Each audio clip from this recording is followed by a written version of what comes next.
Hello! Welcome to this week's video. For this week, I'm going to be doing my wrap-up for the month of December, and I'm going to be doing my best reads of December, including the #1 pick for my absolute favorite read of December. So let's start with what I read this month.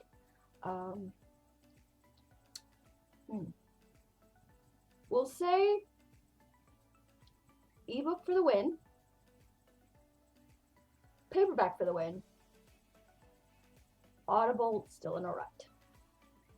So we'll start with a DNF for paperback, which was an old school Harlequin Presents Margaret Mayo's A Fiery Encounter. And not for anything that the hero did, which, if you've read Harlequin Presents before, they do, especially the early ones, are even more inappropriate and alpha hole than the current ones. And the current ones are still like wonderfully inappropriate,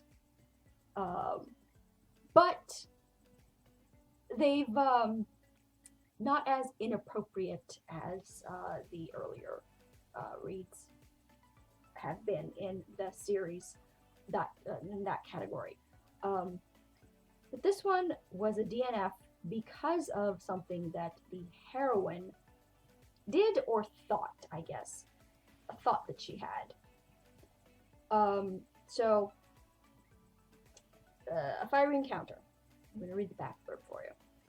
He wanted his pound of flesh. Despite the desire generated the instant they met, Leon Alexander believed Georgina Gregory was a gold digger who'd used and discarded his nephew after accepting lavish gifts bought with the company. Determined to collect his due, Leon twisted her boss's arm and whisked Georgina off to Scotland on an interior designer's dream job, except Leon seemed bent on making it a nightmare. They clearly disliked and mistrusted each other, and yet his possessive caresses threatened Georgina's resolve not to break, and Leon's tormented kisses suggested he was finding his declared enemy hard to resist. Enemies to lovers? Great setup. I'm here for it. All great. However, I didn't get past page 6. Why? So Leon and Georgina have, I believe, just met. Yeah, just met. He walks into, I think, either a party or their office. It was a party.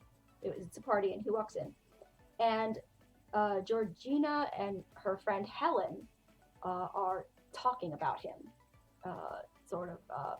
secretly, sort of like as they like notice that he has just walked into the party, and Georgina and her friend are talking about him.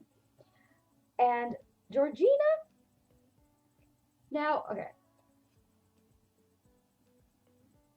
we're in like sort of Georgina's point of view right now. Georgina was tall and graceful and held herself well, and tonight she looked stunning. Leon's looks belie the man underneath, hissed Helen, who was smaller than her friend and not so pretty. What the actual? Are you kidding me?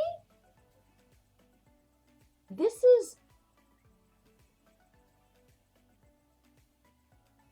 is what Georgina thinks of her friend? She, like, what? I hope this Georgina bitch gets, chokes on her haggis when she's in Scotland. I hope the Loch Ness Monster becomes real and actually eats her.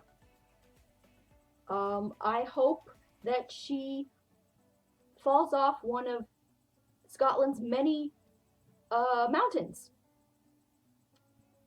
I hope Black Jack Randall comes back from the dead and kills this bitch. From Outlander reference. Yeah, so Georgina can, as far as I'm concerned, This is not a heroine that I want to follow. This is not a nice person. Just right from that one little sentence, you have set up her character, and I already can't stand her. Only on page 6, so screw you. In the words of our darling Sam Winchester, screw you. Next we have The Affair Downstairs by Sherry Browning, which, that's the cover, which, yes, this lady, Lady Alice, is of marriageable age and has many suitors coming and vying for her hand, and she is not for it. She has no interest in getting married. I believe, yeah, she doesn't want to get married, but if she's going to be married, she wants it to be with somebody that she loves and actually has feelings for. Yeah, and nobody thus far is it, except for our darling Logan. Logan works as like a sort of gatekeeper. He works in like the stables with the horses. And he does sort of everything. He does pretty much sort of everything on the estate. He's like the estate manager. And I wanted to like this book because I loved the scenes between Alice and Logan. When it was just them together, I was all for it. It was just their relationship was just like really like filled with like this like sweet tension and like banter, and he totally like understood her, and she was totally like gaga over him, and it was just wonderful. I just felt that there was too much going on sort of outside of their relationship, and there was too much plot sort of like around them, and like people interfering sort of in their relationship, and just there was too much going on like around their relationship. So this one was a DNF for me too, which made me sad because I love the scenes of just Logan and Alice. If it had just like focused more on them, I would have been happy. But they spent too much time with other characters, and I just, didn't do it for me. The next one. This one was so close. It was so close to being perfection. It is The Terms of the Sicilian's Marriage by Louise Fuller, and it's a Harlequin Presents. And it's this beautiful cover. And it's Ima and Vincenzo. And they are sort of these rival families. And the reason that Vincenzo hates Ima's family is because Ima's father cheated his father out of their olive oil company of some such. So Vincenzo and his brother Ciro, I think. Ciro, yeah. Come up with the inspired plan to marry the sisters, and to seduce and marry the sisters, and take the company away from them. So Ciro marries Ima's sister, and at their wedding, Ima meets the brother Vincenzo, and the beginning of their relationship is like really, it's so like sweet, because Vincenzo, like, for a Harlequin Presents hero, he's alpha, but he's not like, he has his eye on the goal, which is like to seduce Ima and like get her to marry him and then like steal the company and blah blah blah. But he's so like likable and charming, and Ima's like a little reserved and stuff because of like her family. I believe her family's in the mob. Yeah, her family is like, yeah. Uh, and every time like she gets close to someone, and then they realize like who her father is, kind of thing, they sort of like head for the hills, kind of thing. Um, and she's sort of like reserved, and Vincenzo we'll call him Vincenzo, sort of breaks down her walls, and he's just very like sweet and kind, and they end up having the sex, and then it's Ima who gets a message from her sister that Ciro has used her, and that Vincenzo is going to do the same. So that sends the plan all to kablooey.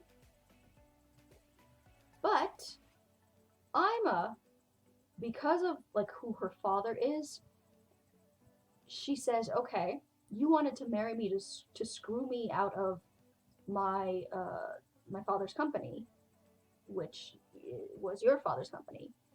And okay, well, now we're going to get married anyway, but it's going to be a marriage of convenience. And so Vincenzo, like, he's sort of, it becomes this lovers to enemies to lovers story that is just, I think, like, wonderfully done. I think it's because all this, like, the whole plan thing, they actually talk about it. They actually use their words. And I really, totally, I completely loved that. That they're fighting and stuff, but it's like, they actually like communicate, which is rare for a Harlequin Presents. So I think she says we're going to do this like marriage of convenience thing, and then I think like after a year or something, then like we'll get divorced and I'll give you your father's company back, kind of thing. But it's a marriage of convenience. I don't want anything to do with you, blah blah. But happy pants. So as they're on their honeymoon, and they're getting closer, they're letting their walls down, and it's just wonderful. And Vincenzo like explains to her that he felt like he had to go ahead with the brothers' plan because Vincenzo genuinely, before he even seduces Ima, he genuinely likes her, and he tells his brother like maybe we shouldn't do this, but Ciro is like, have you forgotten that like he caused the death of our father and blah blah blah. And Vincenzo already has a lot of guilt about his father's death because when he was younger, he was sort of like a playboy and got into like these like scrapes and like got into like all kinds of trouble, and his father was sort of like always there for him and always sort of got him, bailed him out of things and stuff. And so he has a lot of guilt over the fact that he couldn't help his father with this whole company thing. before his father died. So he kind of has that, he feels like it was his fault. So the older brother kind of uses that to make the younger brother stick to the plan. There's definitely, as you like go on, you sort of get a little glimpse into like Ciro and the sisters' relationship and how that goes, which I'm pretty sure is the basis of another book.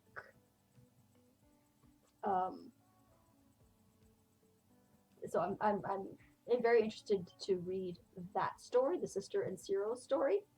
And it was going so well. Ima and Vincenzo, it was going so well, and I was like, oh my god, I'm loving this book so much.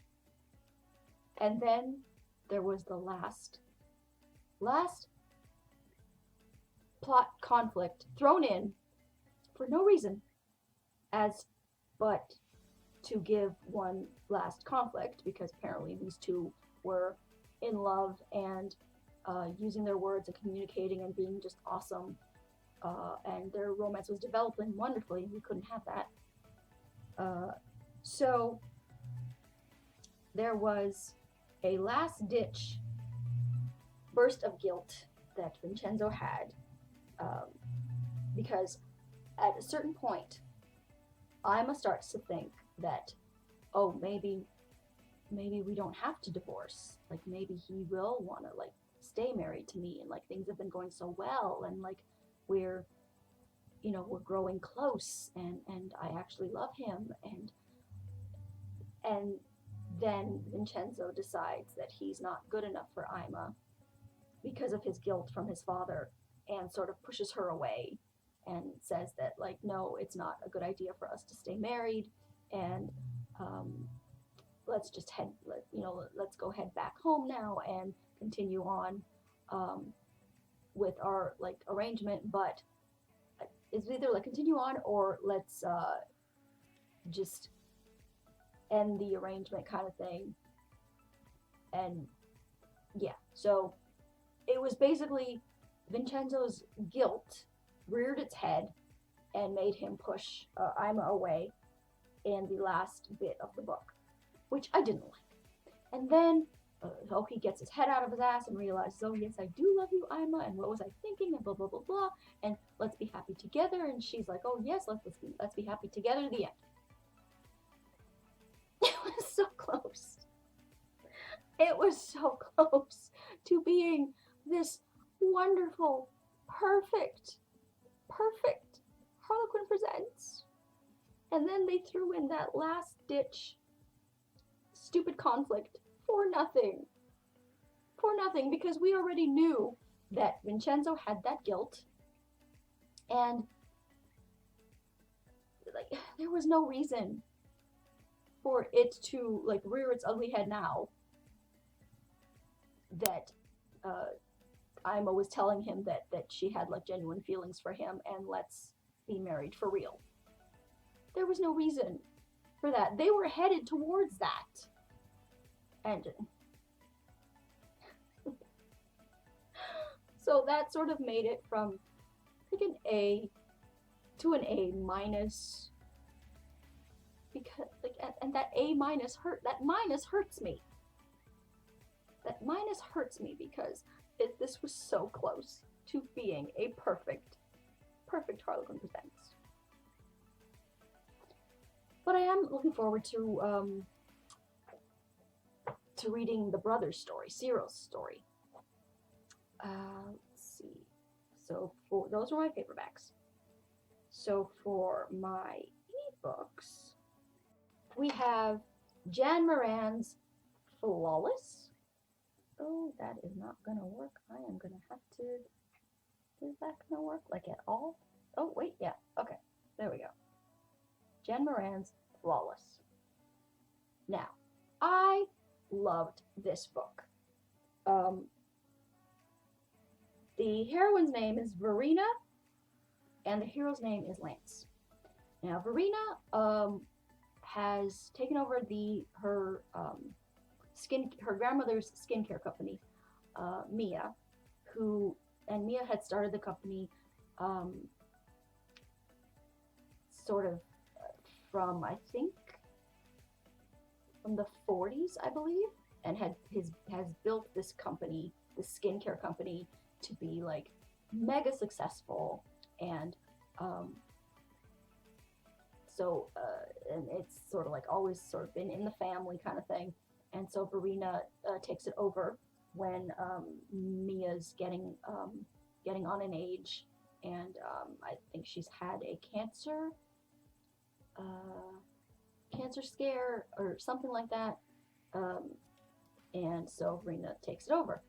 Verena is engaged to this douche nozzle named, I think it's Derek, I believe his name was, and things seem to be like going all right for Verena. She's engaged to Derek. She runs this mega successful company, and she's about to do this launch in, I think it's Asia.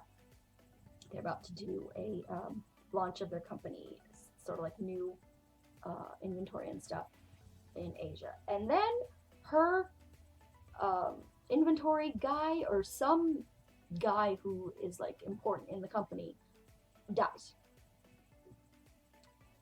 and with him you learn that things are not as stable anymore in the company, and they're losing money fast, and they need to get a loan or something quick, or they're going to lose the company. So Derek convinces her to agree to a loan with this guy who is sort of a shark, not a loan shark, but like one of those guys who like sort of eats up companies and like does like hostile takeovers and stuff. And I can't remember his name right now. I want to say Roy. We'll call him Roy. And Roy is this sneaky son of a bitch who agrees to like give Verena the loan, but there's like all these stipulations in it, and he wants her to like cut like half her employee workforce, which Verena does not want to do, because these people sort of came up with the company, and like have been like family in the company, and are like an integral, vital part with the company.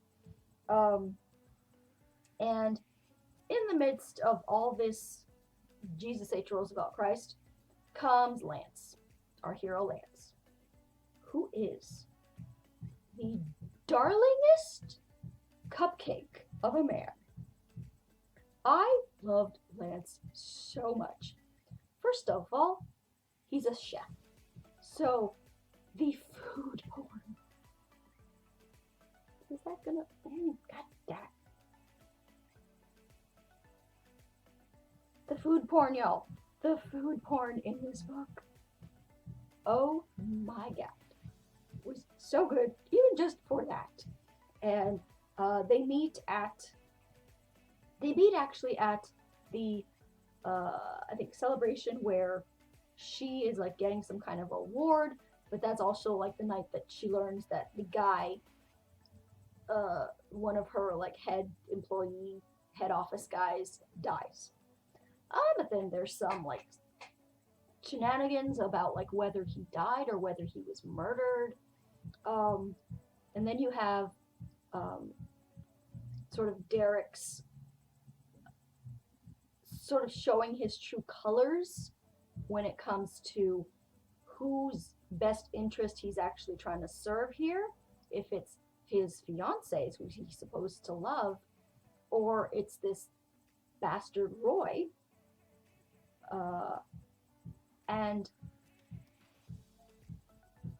it's just like, and just how Lance sort of helps Verena deal with what is happening and the choices that she has to make, and how he doesn't try to fix anything, and he doesn't try and like push Verena to like be in a relationship with him and like pick him over Derek.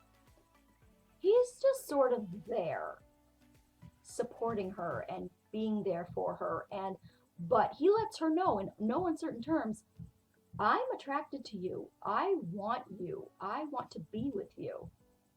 I don't believe that Derek is going to make you happy. Turns out he's right. And it's just, I loved this book so much. So very much. We have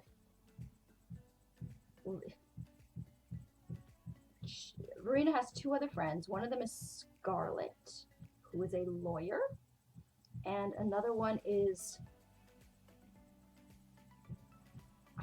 an L name.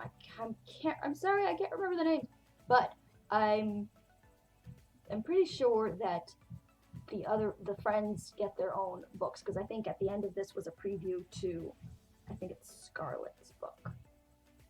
So definitely going to want to read more in this series. So looking forward to more. Yeah, I'm not going to tell you like what happens. I don't want to spoil the ending for you, but it is a very sort of sweet and sort of like empowering ending, and I felt really good for Verena and Lance. And Lance is just the preciousest, and he's a chef. The food, y'all, the food porn in this book was fantastic. So I highly recommend Flawless by Jan Moran. And I'm doing it by Jan Moran. Totally loved it. Totally loved it. I think, was that it of my ebooks? I believe so. So those were the books that I read in the month of December. This is what I am reading now. It's Anne Gracie's His Captive Lady, and I loved Anne Gracie's The Stolen Princess, and I have it on my keeper shelf. Let me just read the back for you, for what I'm reading right now. Harry Morant's tough, strong exterior hides a badly scarred heart. He's the natural son of an earl, and highborn ladies have only one use for him, in the bedchamber. Now, after 8 years at war, Harry's breeding racehorses and planning a practical, unemotional marriage. But when he buys a new estate, Harry's careful plans are threatened by an unexpected passion for, of all things, an earl's daughter. Lady Helen Fraymore, otherwise known as Nell, is not interested. A lifetime of lies has brought Nell to the brink of ruin. Trapped by poverty and scandal, she trusts no man. She has her own secret quest of the heart. Harry's pursuit of her, however, is relentless. Forced into a marriage she never sought, she soon finds herself powerfully drawn to this masterful but gentle soldier. But as Christmas draws near, Nell's secret past threatens to shatter their newfound happiness. So that's what I'm reading right now, and I'm just about like 35 pages into it, and totally enjoying it so far, and it's giving me that same sort of good, like sort of immersive feeling, getting like caught up in the story feeling that The Stolen Princess did. And I just love Anne Gracie's writing voice, and I look forward to finishing it and giving you guys a review, hopefully in January, or for my wrap up in January. Okay, so now we are going to talk about my favorite books of 2021. I had one in mind for like my best read of 2021, but it turns out I'd actually read that one at the end of 2020, so didn't quite fit, but I was able to get the new best book of 2021. So I have that one here for you, but let's talk about some of the other best books of 2021 that I read. We have Emma V. Leach's The Last Man in London. If I can get bring it. Okay. The Last Man in London by Emma V. Leach. This was Dinah. Dinah, who was a sort of pickpocket, and Ben, who was a nobleman, and Dinah sort of steals from him, I believe, and then blackmails him into marrying her, I believe. And Ben was like the sweetest, most kerfuffled. How did I let myself get into these predicaments with this man that I've ever met? He was just drawn into Dinah's schemes, and there was her mentor. I don't remember if it was her grandfather or her uncle or just a mentor, who sort of helped her. He was like her guardian and like helped her become like this successful thief and stuff, and was sort of the gatekeeper between Dinah and Ben. And it took him a while to like warm up to Ben, but then as like he realized that Ben was actually a genuinely wonderful man and good for Dinah, and it just, I loved this book so much. I loved this book. I loved Ben's sort of relationship with the Guardian, as being like these two people who both loved Dinah, and even though they weren't really like trustworthy like of each other, and then they grow to respect and care about each other. And so I really, really loved that book. So next one is Wives of War by Soraya M. Lane. Let's see if I can catch that work. Bring that closer. And yeah, there we go. Soraya M. Lane, Wives of War. Wonderful, wonderful book of about three friends and sort of their who are nurses during the war, during World War II, and they there's Ellie, and there's Scarlett, and there's Lucy, and Scarlett and Ellie meet at the train station on their way to go and fight the war, and Lucy comes along later when they're already in like the in the thick of, you know, helping in their nursing during the war. I adored the friendship between these three, and I adored their individual love stories weaved in throughout this story. I loved Lucy's story with this soldier that doesn't remember who he is, and is so Lucy's sort of not sure if she should, you know, pursue a relationship with him, because of what if he has somebody back home, and he does have like a picture of this woman that she worries is his wife, but it's just, so I love Lucy's story. I loved Scarlett's story, where she's engaged to this soldier and he's gone missing and she's looking for him, but in the meantime she meets this other soldier who sort of makes her question her feelings for her fiance, and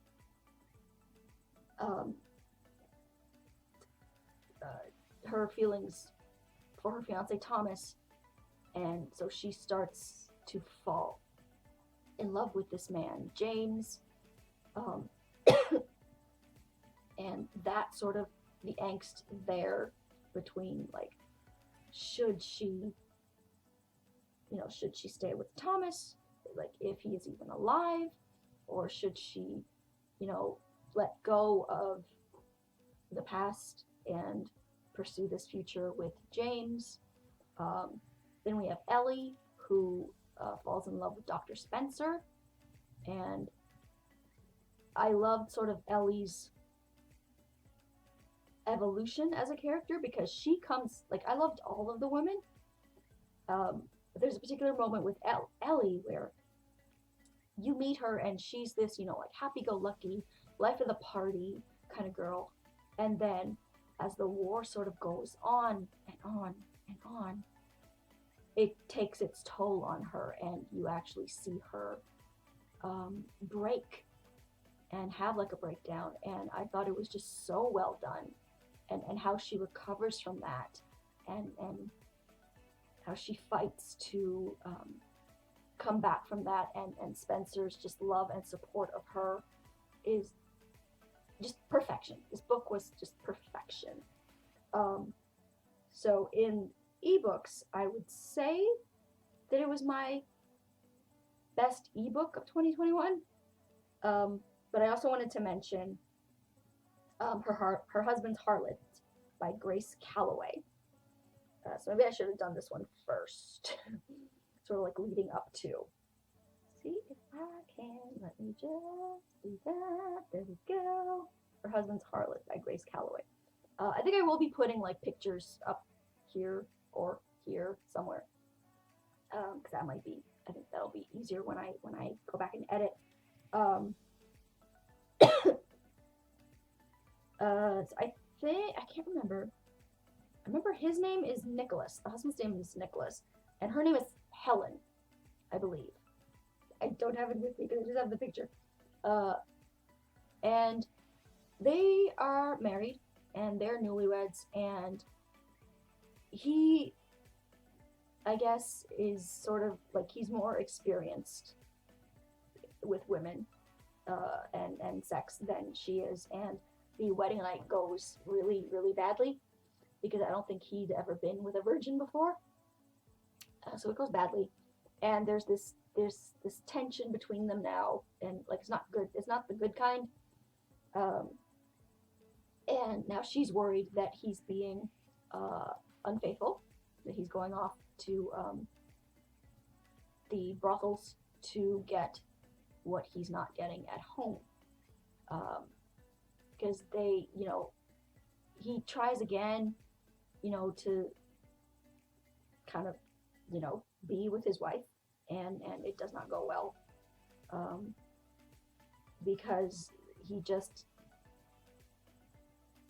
doesn't think, first of all, that he's worthy of her, because he has a lot of, like, baggage. I think he is illegitimate. He's a bastard or something, and so he's got a lot of issues. And that sort of gives him, like, this feeling of unworthiness. So he goes off to the brothels instead of, like, staying home and communicating with his wife. She loves her husband, but is, like, doesn't know how to communicate with him.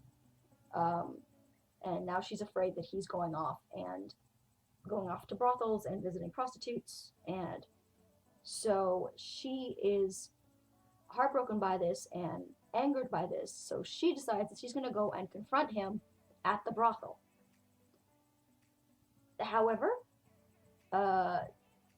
she gets mistaken for a hooker, and but she has to go in, like, disguised, masked, because she wants to catch him in the act before she confronts him. She wants to be sure that he is actually cheating on her, and the only way she can get in without anybody recognizing her is if she's in disguise.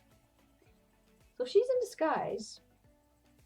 He thinks that she's a prostitute, and so avails himself of her services Um, and she is willing because he treats these women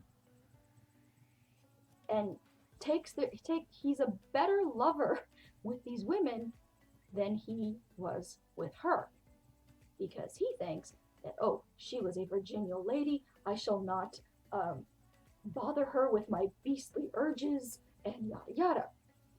Turns out wifey likes some beastly urges.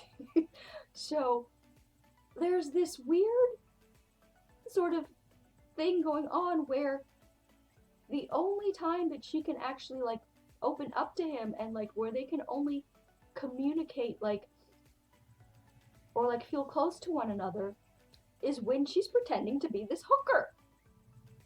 And he is like, he comes home and he is like horrible to her because he feels guilty. Because he feels guilty going to the brothel and cheating on her and having this connection with this other prostitute that he doesn't know is his wife. It is just perfection. I love this book so much, and how their relationship develops both at the brothel and at home, and how that sort of starts to come together. No pun intended. Yeah, so completely love this book. But I will say, for my ebooks, my best book of 2021 for ebooks was definitely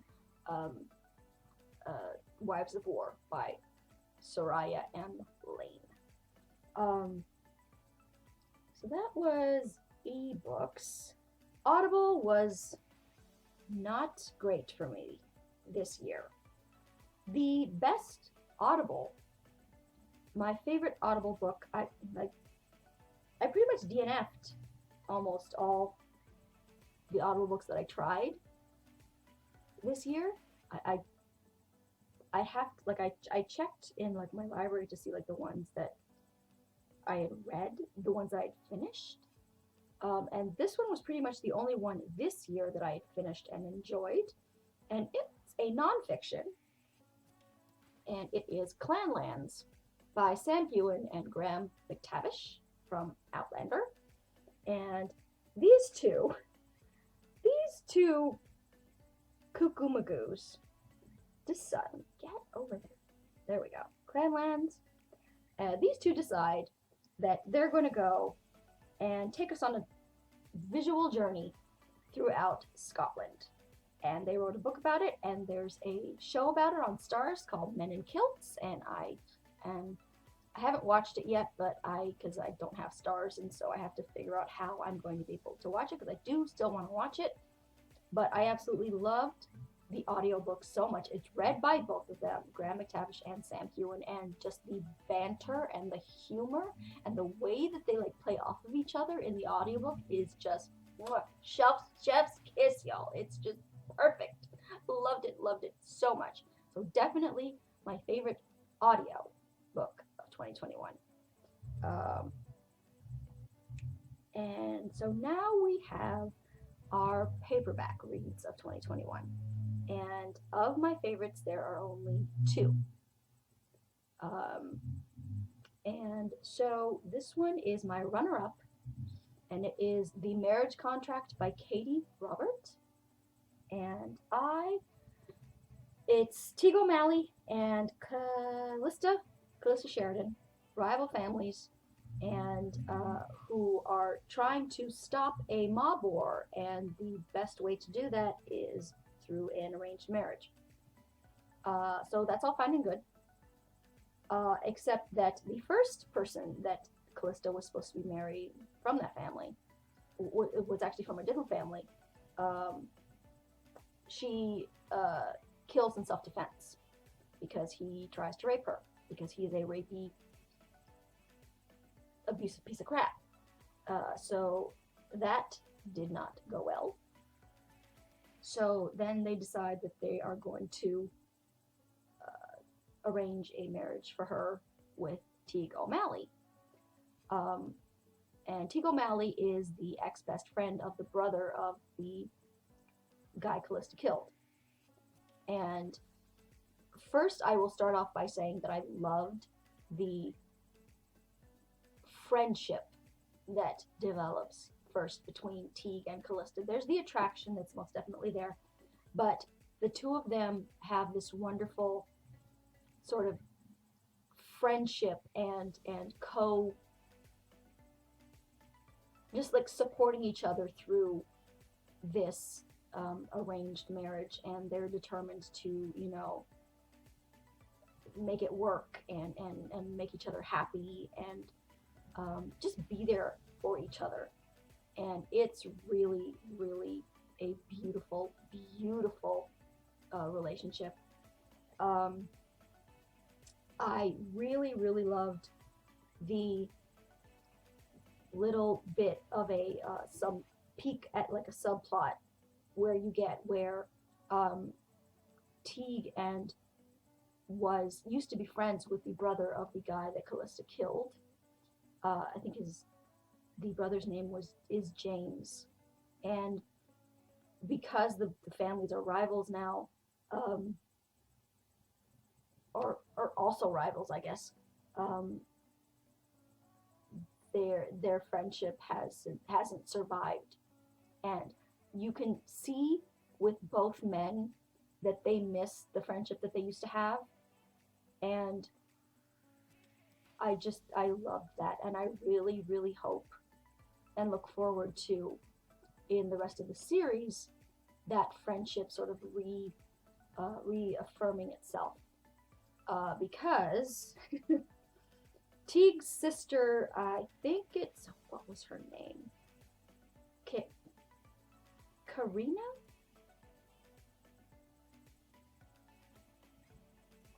I don't remember her name. It's a K. It's a C something. We'll call her Karina. That's not her name, but we'll call her Karina for now. I don't remember her name, but she and so Teague's sister, this C name, actually has a little side thing going on with James. They had a one night stand, and James wants him some more, and she is sort of more kind of skittish about it. And so there's some nice little like setup to what I hope is going to be their book next. Really, very, very much. I really do.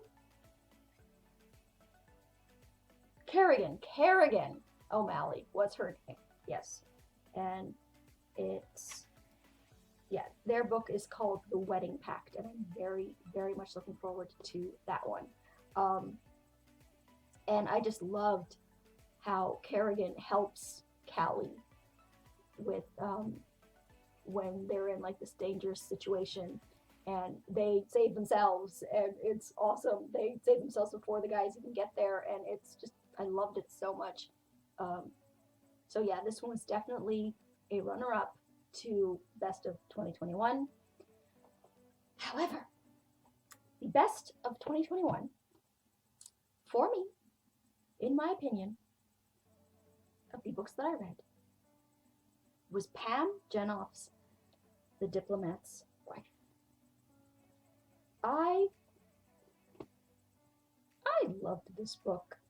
It's what's the heroine's name? I'm bad with names. Marta. And the hero's name, I believe, was Paul.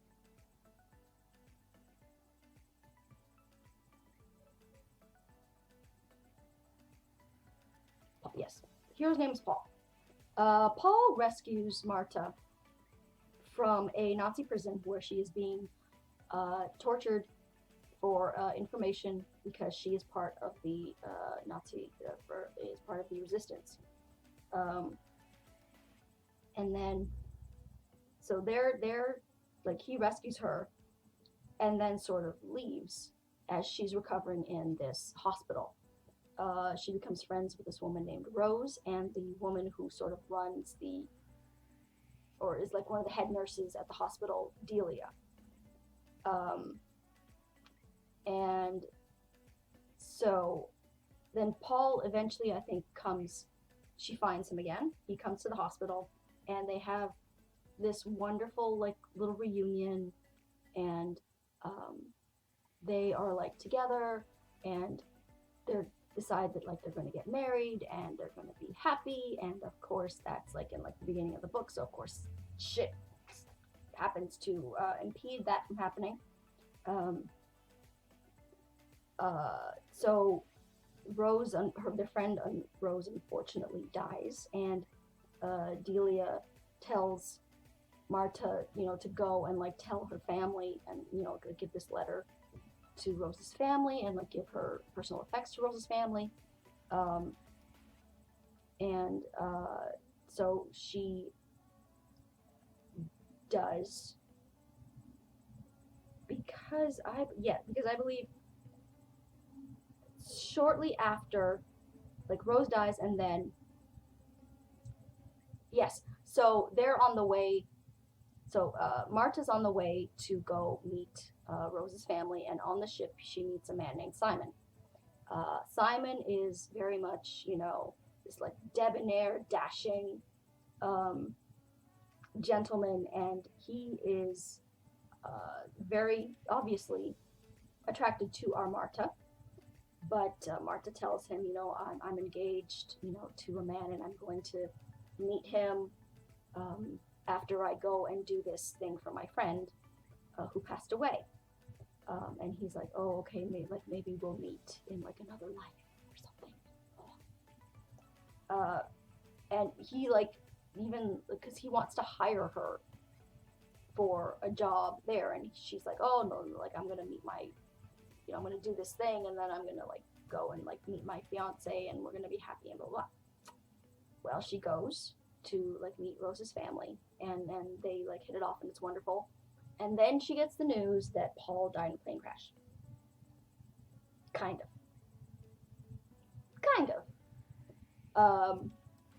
So she's of course heartbroken, and surprise, surprise, she meets Simon again. And oh, what a coinky dink! And he, like is there for her, and is a shoulder for her to cry on, and oh no, she's now pregnant with Paul's baby, and I can't remember if, I think Simon knows this, and sort of that's what he kind of uses to get her to marry him, so that like the baby can have a name and blah blah blah. And so Marta is now working with Simon at some kind of diplomatic office thing, kind of thing, and they're raising, the little girl together. But Simon, for all of wanting to marry Marta, doesn't really seem all that interested in being married to Marta. Like, he's not an attentive husband. I don't even think he's like really there for the daughter. I think the daughter's name is Rose. Does she name the daughter after the friend? I might be confusing those two things, but he's not really even there like for the daughter. And at work, they discovered that there is a spy who is like one of their like contacts or something got murdered or something, and there's like a spy sort of in their midst kind of thing. And Marta is ends up being able to use her connections from when she was with the Nazi resistance to kind of help ferret out who this spy is. And Simon is all like, oh, no, I don't want you to be the one to go do it, like it's dangerous and blah blah blah. But Marta, of course, is like, I know what I'm doing. Thank you very much, and I can do this. And they'll talk to me. They know me, and I can get in, and I can do this. So fine. She goes off to find out who the spy is, and um, I pretty like early on, I started to suspect that I knew who the spy, the treasonous traitor spy, was. But let's put a pin in that for a second, because while she's on one of these while she's like going to meet an old friend, she runs into, oh, guess who? Yes, Paul. Paul, who is not so much dead and very alive, and it's their reunion is everything, because I think, does she come upon him when he's shot? I don't remember, but there's a confrontation and there's a point where he's shot, and she's like nursing him back to health, and of course all the happy pants feelings coming back. It's everything that I want it to be, and she's of course trying to resist because she's married now, and it's just wonderfully angsty and everything. And who I thought was the traitor spy, pretty much, yeah, who ends up being the traitor spy. However, Pam Jenoff, you sneaky little hoe, threw me a curveball by revealing who was helping the traitor sneaky spy. I did not see that coming. So, oh my god. This book was everything. I mean, I can't tell you what happens. I don't want to tell you what happens towards the end, because then you'll know who the spy is and you'll know stuff. But needless to say, I loved this book so much. I loved it. So yeah, my absolute favorite read of 2021, The Diplomat's Wife by Pam Jenoff. So that was my wrap up for December, and yeah, this is going for an hour now. Okay then. All right. Those are my reads for the month of December. Those were my best books of 2021, and I hope you enjoyed. And I cannot recommend these books to you guys enough.